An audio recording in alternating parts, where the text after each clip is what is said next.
પપ્પા sorry and thank you. મને નહીં ખબર આવું થઈ જશે, નકર હું તમને કહી દે.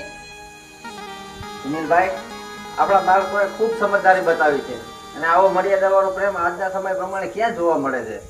તમારી દીકરીને અમારા ઘરની હોવ બનાવી અને હું ધન્ય થઈ જઈશ.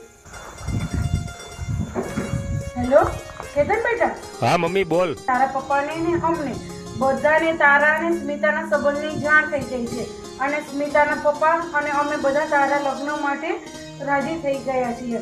સાચે મમ્મી? સ્મિતાને ફોન આપને. હા બેટા, હવે તું ઘર આવ ને એટલી જ રાહ જોઈએ છીએ અમે. બસ મમ્મી સ્મિતાને ફોન આપો ને. હા આપો બેટા. હેલો કેતન, પપ્પા આપણા લગ્નમાં રાજી થઈ ગયા છે ને બસ હવે તારી જ રાહ જોવાય છે. તું જલ્દીથી અહીંયા આવી જા. આવું જ છું.